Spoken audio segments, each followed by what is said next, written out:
is Eric Freeland. I'm here with my Liberty University spring term in 2021, in the A term. This is my flight scenario project. This is from Kcys to Krap for Aviation 325. On this page, we're going to cover trip planning, aircraft, pilot, environmental conditions. To start out with a trip, we're going to do a night VFR cross country from Wyoming to South Dakota.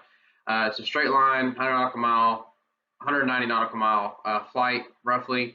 We look at the pilot conditions, so we're looking at a commercial pilot who has a lot of cross country time, about 380 hours of it with 120 or 380 total flight times with 125-hour cross country time.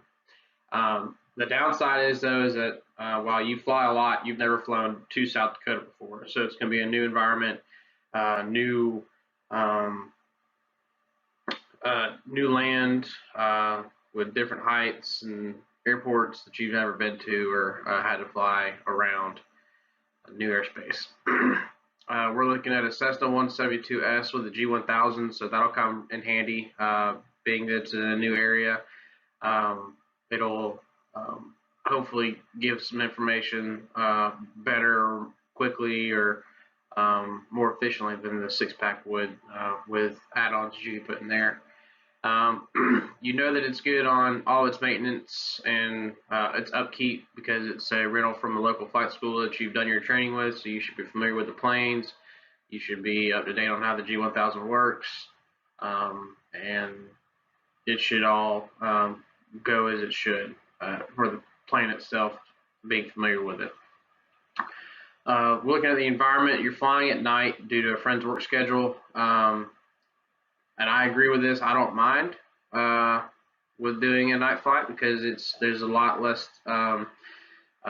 turbulence that could come into play. The winds are pretty calm. So being that you're flying someone who's not a pilot, they may not have a lot of experience in the air, which could help with you know, how comfortable they are in the plane to make sure that you can actually complete the flight. So versus that, especially with it being a summertime flight, you know, during the day it's going to be pretty bumpy with all that hot air rising.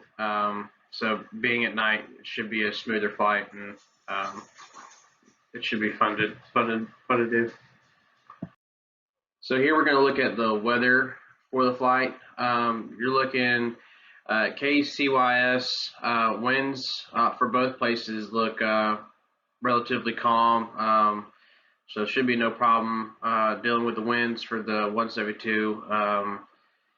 Clouds, ARP, it looks like it's still going to be clear, so there shouldn't be any worries about clouds right there.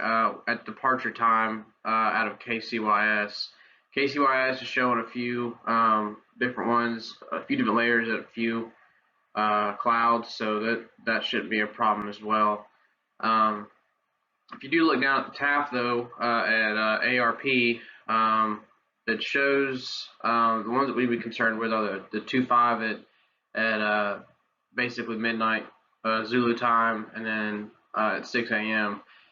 Being as the TAFs or the METARs for that we have right now is basically going to be midnight Zulu time on the 24th.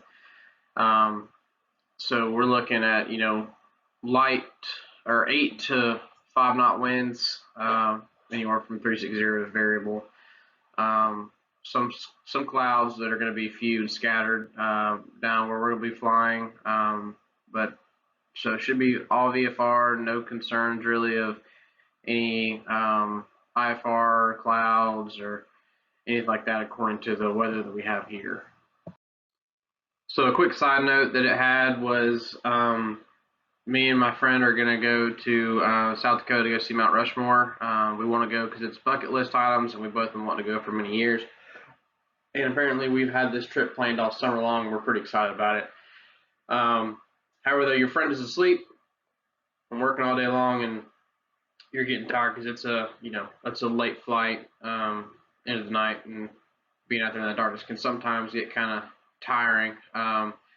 One thing I will say here, if if you're starting to get tired and you've got someone on the passenger seat, and they're asleep, wake them up and have them help keep you awake, talk, and do something. Just don't sit there in silence if that's hurting you and making you tired, and wake them up. They can sleep when they get back down on the ground. And then this is where the problem happens. So we're on a mile final to ARP when lightning strikes from an approaching thunderstorm, hits the ground control box, disabling the airport lights. However, the beacon runway and taxi lights are all dark. However, the FBO ramp and terminal area is clearly illuminated. So a mile final isn't super long.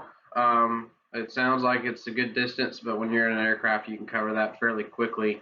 So probably by the time that he was able to make any judgment calls, you're getting right there, closer to the runway threshold. So you're basically right there at the airport. So we'll see what we have on the next page. So for me, I did a what to do on this. For me, I feel like it's a go ahead to land because it's VFR weather. There was lightning, so that's probably indicating that there's a thunderstorm somewhere nearby. So it's got a potential for downdrafts, all that sort of stuff, and you're already low to the ground, being on mile final, coming into land. You catch a good downdraft, you may not be able to get back up, and you may hit the ground. The lights itself for the runway and all that is not required to land at an airport for what they're doing. So you don't have to have the lights in order to land. You still have your landing lights, so that way I would probably go ahead and turn all the lights on I could, landing, taxi, everything, to try and get as much light in the front of the plane as possible. So that way, when we come into the runway, we can land on that runway. The other thing to keep in mind that I haven't wrote down here is depending on the add-ons that the school has with the G1000, it actually does come with a it'll pop up on the G1000, the runway itself, to show you in reference to where you are to that runway as a reference guide. So that, if it's got that put in there, that could be a great tool to help them also find that runway and, maintain the runway coming in to land on that mile final with it being dark. Hopefully you've got your night vision in there. You've been flying for about 2 hours now. So I think, you should be adjusted to your night sight. So that ambient light coming off the FBO hopefully is enough to kind of give you a really good reference guide, and maybe there's like a moon out and you can see from there to help with any more ambient light, but you don't have to have the runway lights to land. The only reason I did a no-go was because, it's like we're talking about what kind of night experience you have flying. So like if you're not very familiar with flying and you're talking about coming into land without any airport lights, or and the only thing you have is your runway or your landing light, how comfortable do you feel on that one versus trying to maybe go somewhere else that has a runway that's working? But then again, that goes back to, if there's lightning that knocked control box out, is there a thunderstorm that I'm about to go into? And if so, me personally, if I could avoid it, I would rather land and get out of the way of a possible thunderstorm being that low to the ground, because you may not be able to climb out of it, and you may not have the altitude to maintain to get through it. So it's just all things to consider on that one. I feel like you can land it. Hopefully with the G1000, he's got the add-on for the runway, so he can see all that, and he's got some decent nighttime experience, and he'll land, and they'll go have fun, and they'll be able to, hopefully reach out to the FBO, but hey, y'all need to come fix this if nobody's there. That way, it can get placed. Thanks.